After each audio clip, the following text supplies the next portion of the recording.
Қайырлы күн, құрметті оқырмандар. Қазына Кезет каналына қош келдіңіздер.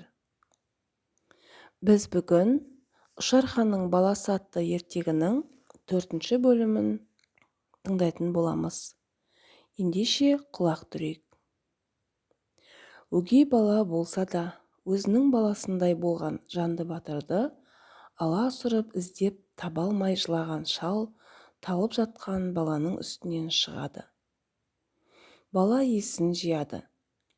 Өзінің іздеп келе жатқан қол жетпесінің дерегі шыққан соң бала атасына былай дейді. Ата, мен әке-шеше ел-жұртымнан безіп, неше жыл бойы азап шегіп, жер кезіп, осы перінің қызын іздеп жүрген едім. Енді сол қыздың тұрақты жері осы болса керек. Сондықтан маған осы қызға қол жететін амалын айтсаңыз екен, дейді. Шал әрі ойлап, бері ойлап, айтар-айтпасын білмей, ақыры баланың көңілін қимайды. Олай болса тыңда балам, дейді. Сонау тұрған ақ мешіт, көзге жақын, жүріске 10 күндік жол. Сол мешітке бардағы, оң жақтағы дуалдың түбінен тесіп түсте, ешкімге дыбыс білдірмей, сол түскен бұрышта жат. Қыз келетін мезгілде қарауылшы маймылды келіп, кім бар, кім жоғын байқау үшін бұрыштан бұрышқа шет-шет етіп жүгіріп жүреді. Сол кезде маймылды дыбысын шығармай өлтір де үндемей жата бер. Оның артынша қыз да келеді. Қыз келіп намаз оқып отырғанда, келе иығына асыла кет. Сонан соң қыз сені 40 кез мешіттің төбесіне апарып 3 рет соғады. Егер сол соққаннан аман қалсаң, ісіңнің оңғаны. Ол 3-тен артық ұра алмайды, жерге құлайды. Сол кезде қыз босат деп жалынар. Сен қойныңдағы кітабыңды бермесең жібермеймін де. Содан ақыры қыз өкпесі қысылып өлетін болған соң, қойнындағы кітабын мә деп ұсынады. Міне сол кезде қолың бос де далаға шығып, молда тап та некелеп алғың. Сонан соң ол сендік болады, дейді. Шал жылап-сықтап қоштасып, баласын жолға салады. Содан Жанды Батыр мешітке де жетеді. Шал айтқандай барлығын да істейді. Дуал да тесіледі, маймыл да өлтірілді. Қыз келіп намазға бас қойғанда иығына қолын салады. Қыз ашумен баланы 40 кез мешіттің төбесіне апарып 2 соғады.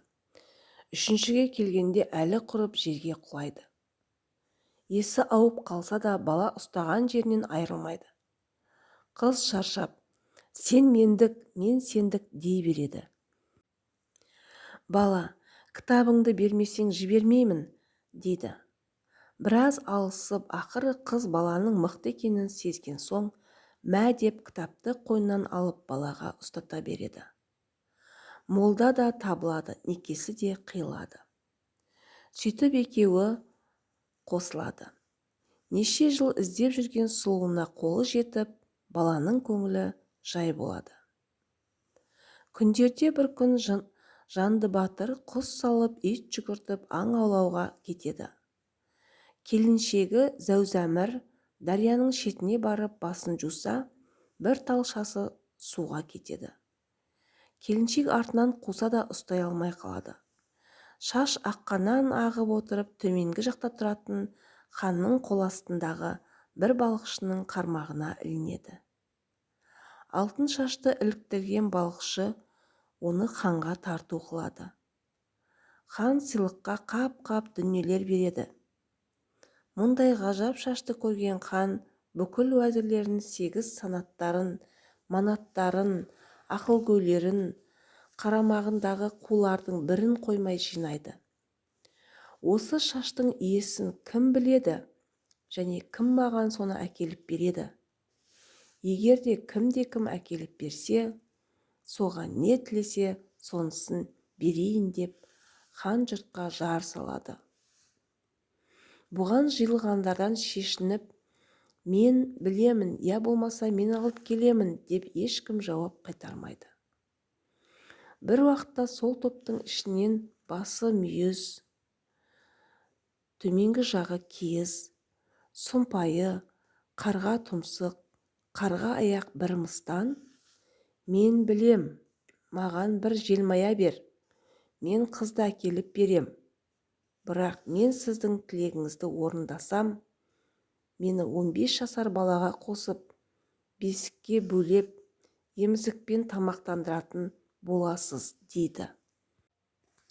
Соны күтіп отырған хан кемпірдің айтқанын істемек болды. Мыстан жолға шұғыл дайындалып, желмаяға бүкіл тамақ жемістерін артып аттанды. Кемпір қыздың тұратын жеріне жетіп, қыздың жүретін жолына бүкіл тамақтарды түр-түрмен шашып тастайды.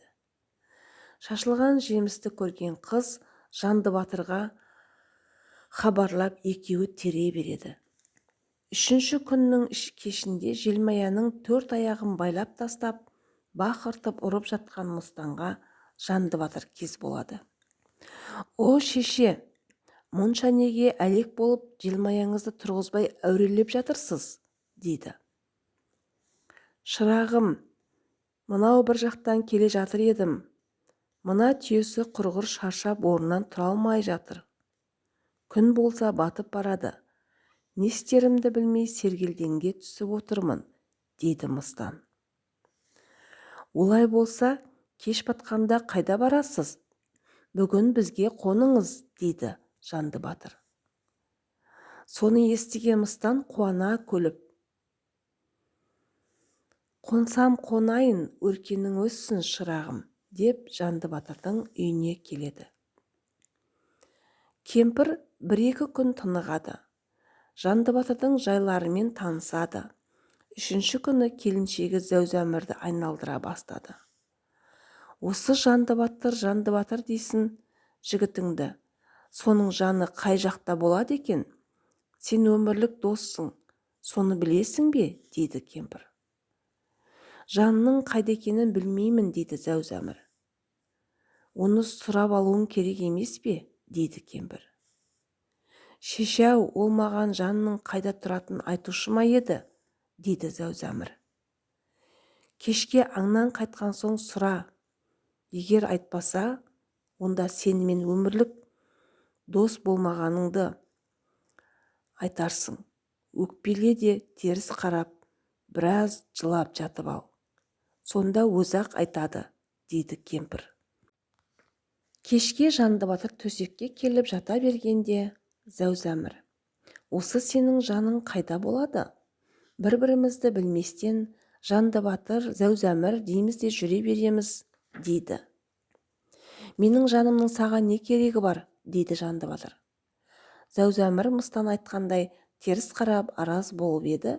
Жанды батыр аңқаудың кебін келтіріп, сүйген әйелін қимай мынаны айтып салды: менің оң кебісімнің ұлтарағының астында 40 құлаш семсер бар. Міне сол семсер менің жаным.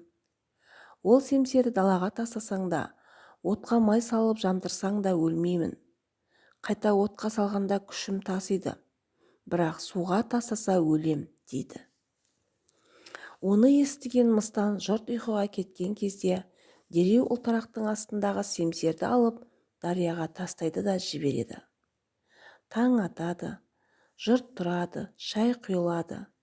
Батырдың барлық киім-кешектері қағылып, енді оятуға келсе, батыр бұрынғы батыр емес, ол дүниеге жөнеп кеткен.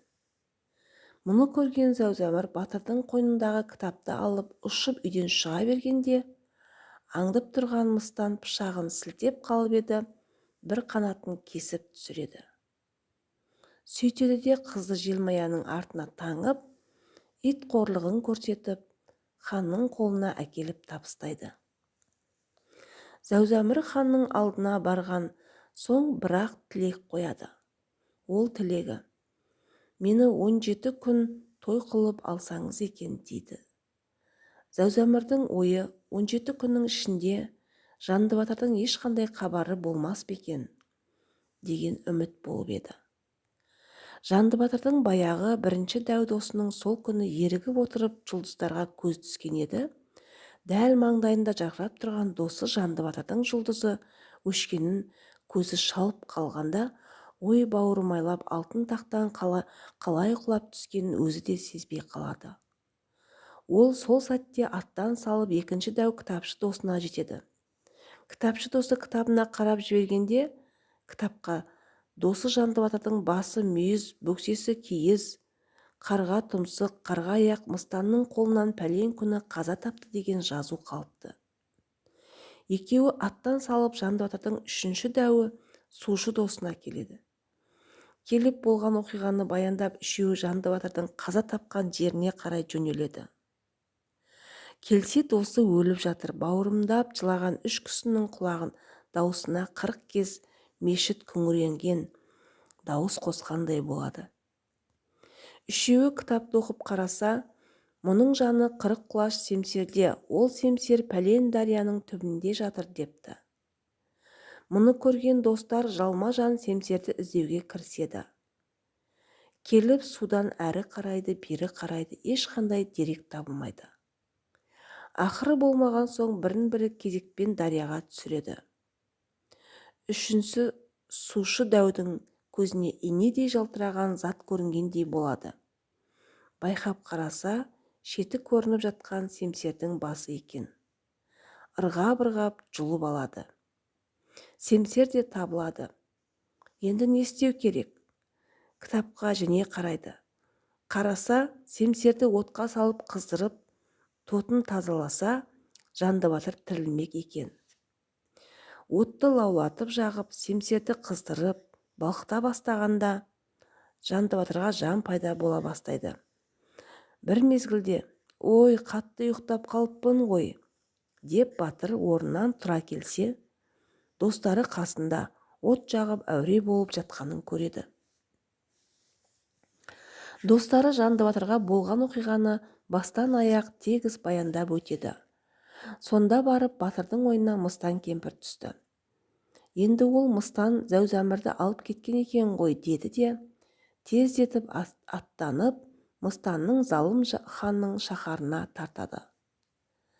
Бұлар Зәузәмірдің тойы аяқталып, дәл сол күні кешке залым ханның тырнағына түсейін деп отырған үстінен шығады. Бұлар келісімен бесікке бөленген Мыстанды бесігімен алып, жеті қырдың ар жағына асыра лақтырады. Залым ханның басын кесіп, орнына Жанды батырдың баяғы өгей ағасынан атасын хан қояды. Жанды батыр өзі ел қайда, жұрт қайда деп бүкіл достарын ертіп жолға шығады. Жолшыбай үш досының үйіне 3 айдай қонақ болып, 4-ші айда өз еліне әке-шешесіне жетеді. Бұрынғы әке-шешесі емес кәрілік басып, оның үстіне баласының қайғысы қосылып, бір көзінен қан, бір көзінен жас ағып отырған әке-шешесін көреді. Баласы мен келінін көрген кемпір риза болып, әкесі жетпегенге баласы жетеді дегеннің керін келтіріп, қуаныштан көздерінен жасын төгіп көріседі. Сөйтіп Жанды батыр барша мұратына жетіп, алған сұлу әйелмен бала шағалы болып, дүниеден армансыз өткен екен дейді. Құрметті оқырмандар, осымен ертегіміз аяқталды. Сіздерге ертегі ұнаса, лайк басып, пікір қалдырамыз. Және келесі қызықты ертегіні жіберіп алмас үшін қоңырауды басып қойыңыздар. Сау сәлеметте болыңыздар.